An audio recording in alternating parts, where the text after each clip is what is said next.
transportation. So all the goods that they were manufactured abroad, they were not that cheap when they were coming to Europe just because of that. We are seeing robotics.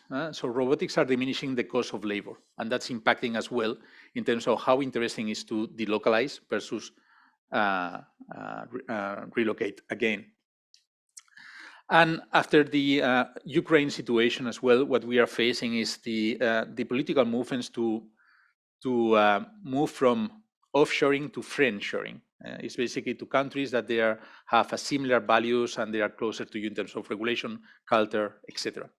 So for all these things, a lot of things are changing fundamentally. We are going to see strong regulatory spaces. We are going to see shorter and closer supply chains, and that affects the way we consume services in IT as well. There is no difference. Some rise of protectionism, which is leading to the second point, the sovereignty.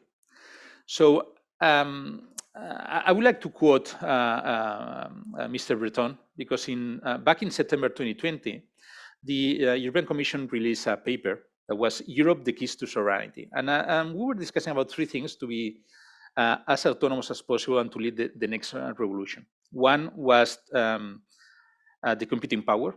So how we can make sure that in the semiconductor industry, on the processor industry, on the computing space, Europe has a strong position, and a lot of money is going to be put on that pillar. The second one was about control over data, which is what we are today. And data is really relevant for three things. One, because there is a lot of connections about privacy. And we know that in Europe, privacy is something that it matters and we take very seriously. Second, because it's the way you can personalize products and services and how you can increase your competitivity. And thirdly, because it's the way to create value, new businesses, and refine existing businesses. So it's about innovation as well. So we are going to see a lot of movements in that direction like today. The final is about secure connectivity. And this is making sure that 5G, broadbands, all the communications are going to be safe, secure, available, and new use cases like autonomous car are going to happen just because of that. So sovereignty has to deal a lot of with innovation, but how we can deal without the need or dependencies about others. The next one is about ecosystems. I'm going to tackle this in the next slide, so I'm not going to say anything in this one. And finally, it's about data-centric organizations, because as we saw, we've seen this in media, now we are seeing this in insurance, we are going to see this in the auto industry. This is about moving from highly aggregate data sets to very precise granular data, down to the individual or to the unit. And that is going to require the ability to process data at scale, to extract information and insights from that data, and to keep that data safe in your regulatory space. So there is going to be a lot of implications. So what are the implications in technology? So the first one is we are going to see a shift from pure infrastructure providers to more high-value services on data, on platforms, and finally on industry solutions. The reason for that is right now, if you're looking at the infrastructure unit consumption has decreased the price around 20% year over year. And that's a commodity play where any cloud vendor has to be, but they don't like to be. So they're going to try to differentiate in higher value services. And we know that in the IoT, in ML, etc., the offering is different from across vendors.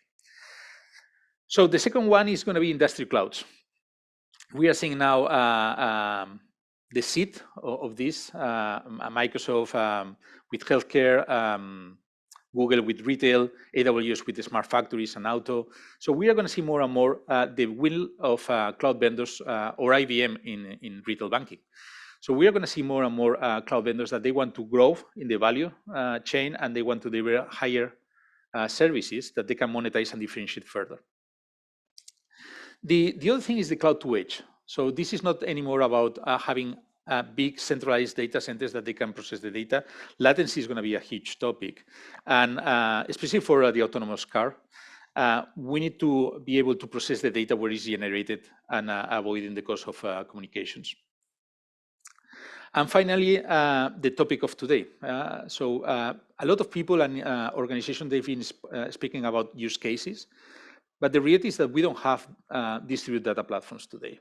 We have some commercial solutions that they try to homogenize the experience across cloud vendors, but we don't have this kind of federated, interoperable platforms that they can leverage data in an heterogeneous way.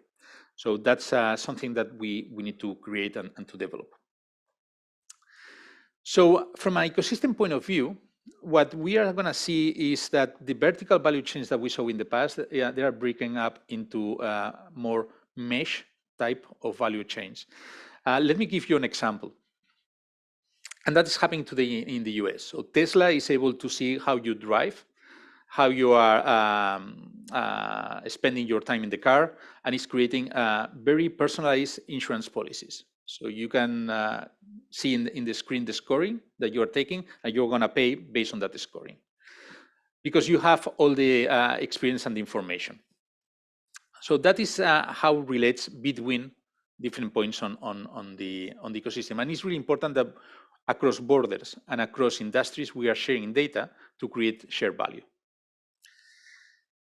This is an example of the auto industry because it's one of the top industries in Europe. So we are going to see a lot of changes. One on the connected vehicle.